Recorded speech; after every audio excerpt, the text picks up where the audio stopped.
All right. So have you ever wondered if Bitcoin could really like replace how we store wealth, in the future? We're going to take a deep dive into that today. Yeah. And we've got some pretty cool sources to help us like figure this whole thing out. Yeah, it's wild how like looking back in time can give us a whole new perspective on stuff like Bitcoin. Totally. I mean, we usually think about storing wealth as this modern thing, Yeah. But people have been getting creative about this for like centuries, finding ways to store and, move value around. Okay, so let's jump right in. Yeah. One of the sources we looked at, Ray Dalio, breaks down the U.S. economy Oh, yeah. in a way that just makes you stop and think. Hmm. He says there's something like $50 trillion in credit Wow. compared to only $3 trillion in actual money. Yeah. Like, that's a crazy difference. What does that even mean for like everyday people? Well, it shows how much our economy today is like built on debt. Yeah. Like we're using borrowing to grow, but it's kind of like a balancing act, So you're saying all this growth is built on like a shaky foundation of more and more debt. It can be, yeah, Dalio calls it the problem of deleveraging. Deleveraging. Basically, when debt grows faster than income, Yeah.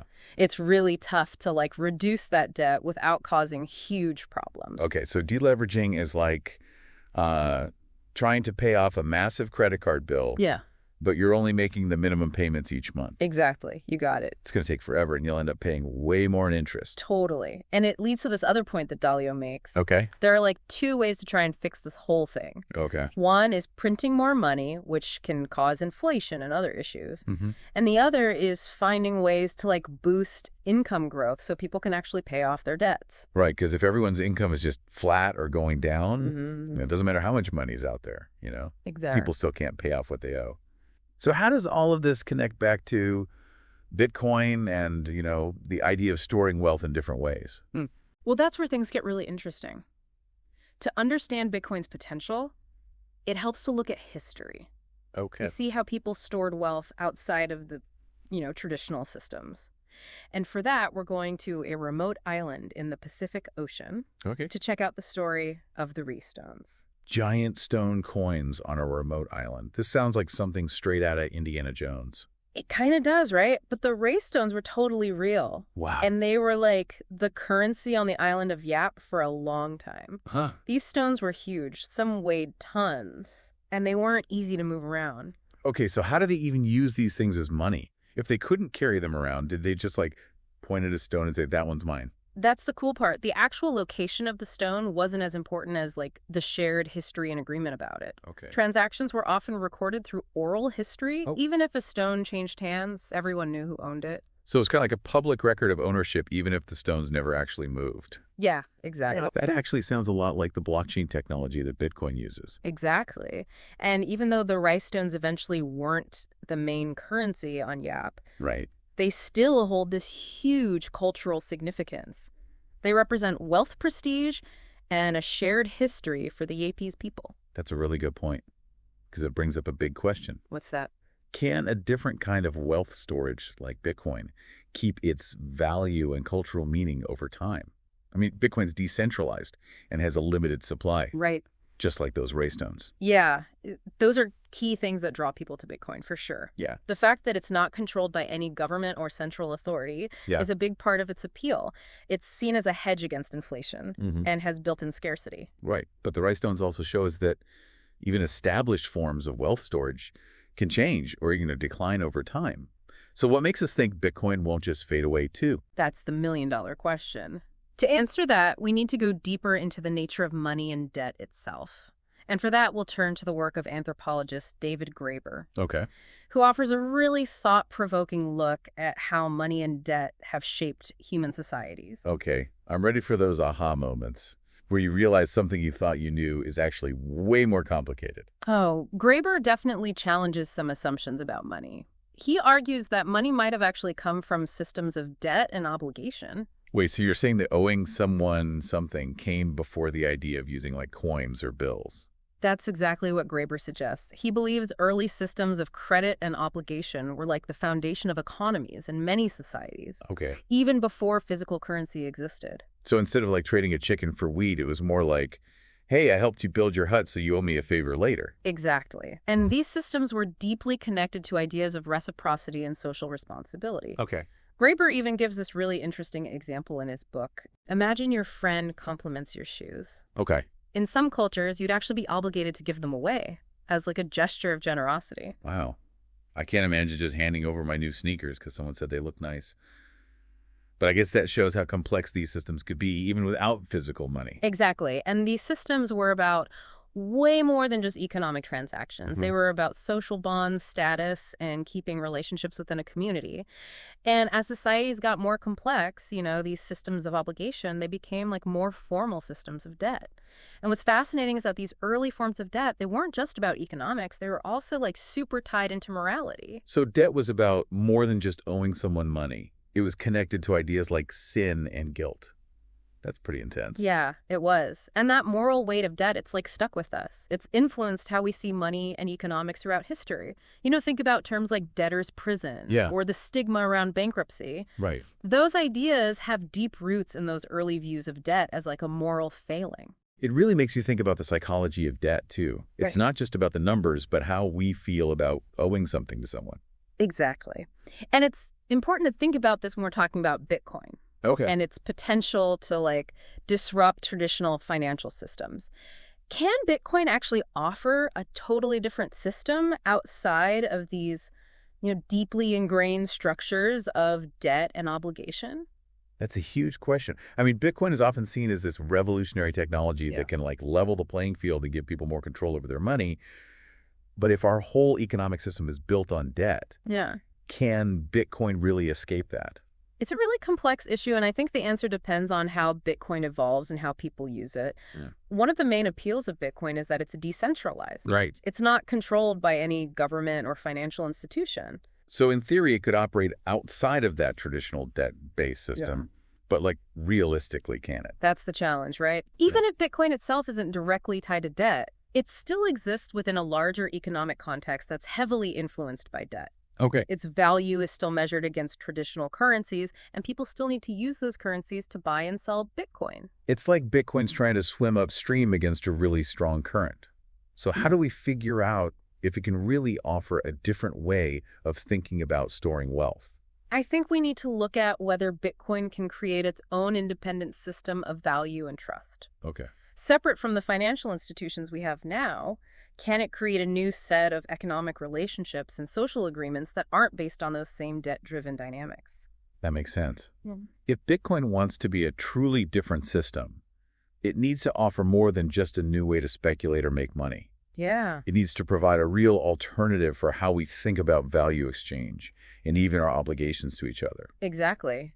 And that brings us back to the question of whether Bitcoin can achieve the same kind of cultural significance and staying power as those rice stones we talked about earlier. Remember, those stones represented a shared history, a system of trust and obligation that was woven into Yaki's society.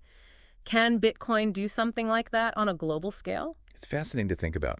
Those rice stones were physical things. Tangible representations of wealth and social standing.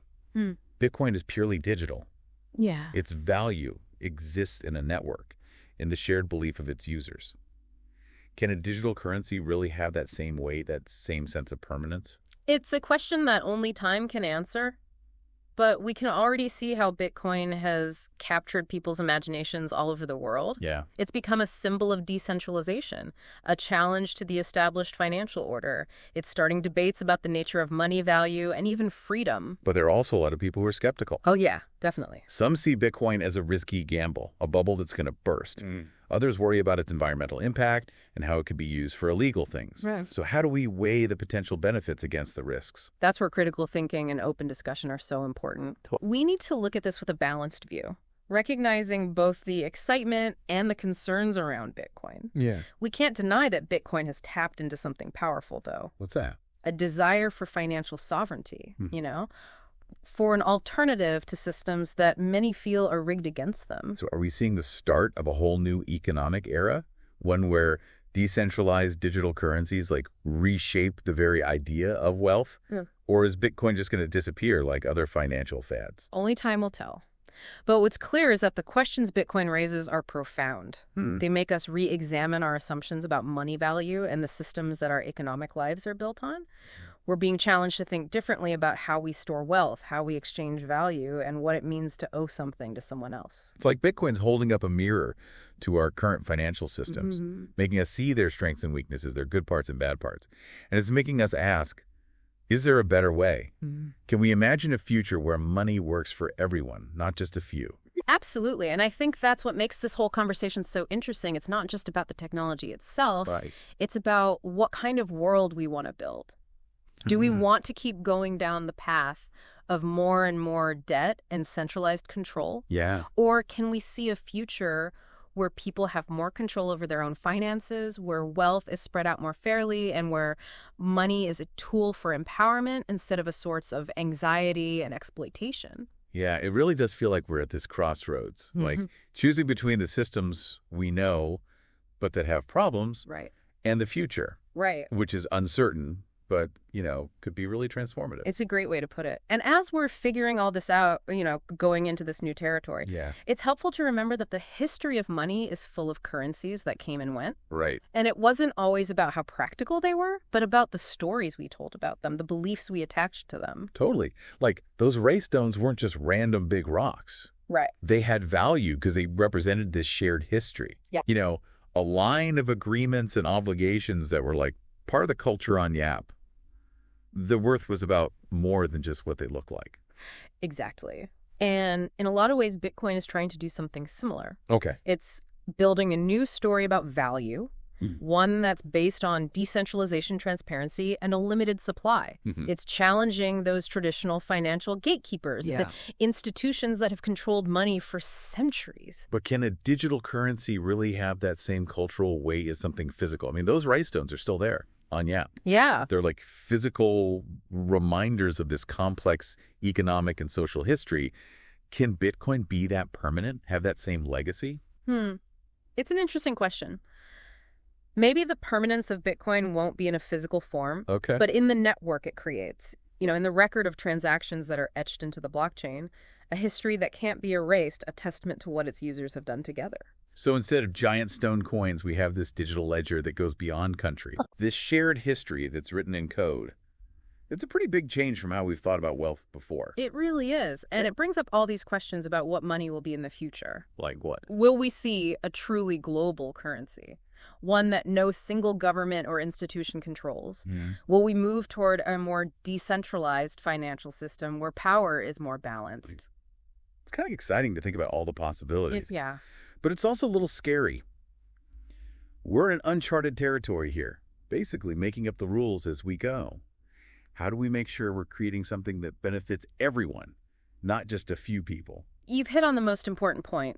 This isn't just about the tech. It's about the values and principles we build into our financial systems. Right. As we explore these new possibilities, we need to prioritize things like transparency, accountability, and inclusivity. Yeah. We need to make sure everyone has the chance to participate and benefit from these innovations. So as we wrap up this deep dive, what's the main takeaway for our listeners? What do you want them to think about?